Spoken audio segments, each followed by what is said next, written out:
Right people, welcome back to another day and yet another video. I'm going to apologise in advance for some quite catastrophic wind noise. It really is quite miserable today. But today we're on a different location, which will be from the 9th of November. Will be our headquarters. It'll be just down there in it'll be in another episode anyway. But I noticed this abandoned Zetor tractor. Now, I knew this was abandoned a long time ago. I came up to this farm in 2014, summer of 2014, to help with the harvest, which is what, 6 years ago now, and this was there then.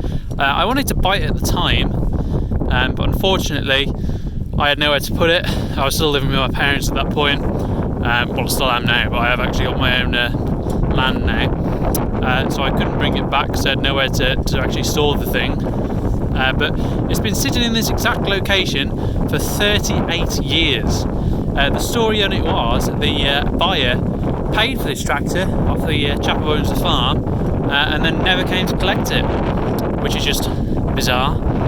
That was in 1982. Apparently back then he paid £3,000 for it. I don't know how much that is today, but I imagine it's quite considerably more. The actual model of this is a Zetor 5545. I don't know if it says it on the side, but it says it on the plate internally. And it is in something of a state. 6 years ago it did actually have a bonnet on it, which explains why the paint is in so much better condition in the bay. But I imagine somebody's stolen that bonnet for scrap or whatever, because it's definitely not here now. He also bought these implements at the same time, which have also been sitting here 38 years, but I don't think they're worth saving. Apparently it was quite a tiny tractor when it was parked here. As you can see, it's not so tidy now. This tree was apparently just planted as a sapling and now it's huge.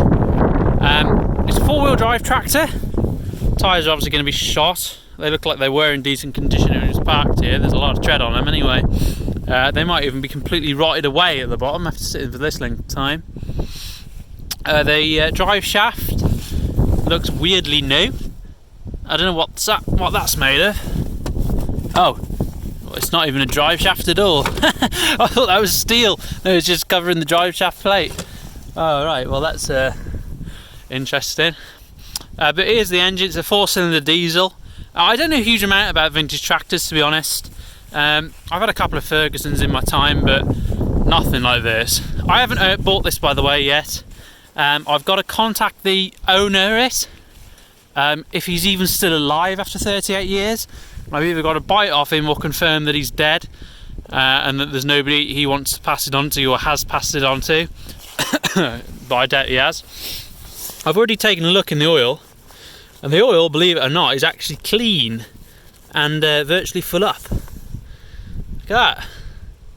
Isn't that strange? See it running down the side of the block there. It's not got full of water or anything. There's a diesel filter, which still looks like it's got diesel in it. Still looks very clean. The most strange thing about this whole vehicle is the condition of the tank. Come on, let's get this cap off.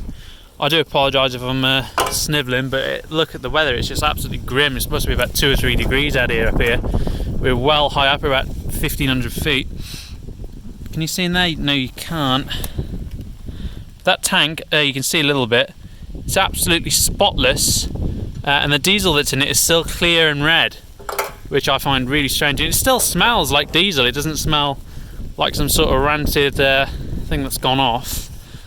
This did actually turn by a bar, the engine. It turned over 6 years ago.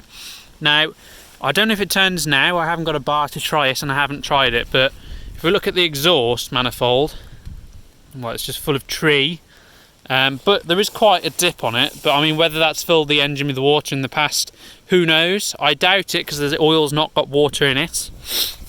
The viscous fan still turns. The alternator's obviously completely seized. Look how rotten that belt is. I've just been able to pull it off. We've got no water at all in the radiator. I'm not going to filthy myself open in that, but there's no water in there, believe me. What's that? Is that hydraulics? I imagine it's hydraulics. I can't open that because it's looks like it's opened with a wrench. It's got a cab on it, which is quite unusual, with a windscreen wiper. Look at this. I mean, it is obviously completely shot. It needs a full restoration if anyone's going to do something with it, but it is interesting. I think it might actually fire up with a bit of work. As you can see, there's the original registration plate. It's not on the DVLA database because it hasn't been taxed in 38 years, obviously. But let's move on inside. Hopefully you can hear me a bit better. I mean, it's pretty rancid in here, but look at the condition of that headliner. And the Bakelite upper control panel. It's in good nick, isn't it? There's the gauge. I did wipe that off a bit earlier. It's done 1931 hours. There's the little plate. I don't know, can you see 5545? It is on there. I looked earlier. Let's have a look around here. Got your 3-point hitch on it. There's your PTO shaft down there. I'm just going to pause the video and I'll see if I can actually get inside it. Right, so I'm actually sat inside this beast now. Everything's pretty seized, as you might expect. Presume that's gearbox. That all moves as it should. That's your throttle, I imagine. Actually, it's not that seized at all. That's all free. Oh, but yeah, even the key moves. That's unexpected. I don't know which ones of these are your brake and clutch. Christ. They're seized. That's not seized. That's the clutch, I imagine, perhaps. I don't know. I'll have to have a look. Handbrake mechanism. Kind of moves. These are your hydraulics. That all moves. I'll have to have a proper investigation as to what's what, because I don't really know.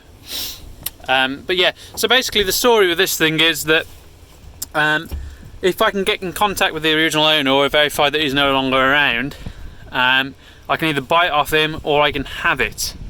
I'm going to go back outside quick so you can actually see more of the tractor rather than a disgusting window. Right, so yeah, the situation is if I can get in touch with him, I can either buy it off him, or if I can verify that he's no longer around, I can have it. I don't know how much it's worth. I mean, it's got to be worth scrap value, obviously, and that's got to be, I don't know, £300. Some people it might be worth more. I've already posted it on a couple of Facebook groups and had offers twice that. But I think we should try and get it running at least if we do end up owning it. Yeah, a strange project, but nonetheless an interesting one. Obviously, I'm not going to fully restore it. It's too much work for me to fully restore this. I've got enough on with the quads and stuff, other stuff we do. But yeah, tell me what you think. The next video, if there is a next video, which I hope there will be a will it run? So yeah, stay tuned and I'll see you in the next one. Oh, and subscribe if you want to see it, because otherwise you won't get notified. So yeah, bye bye.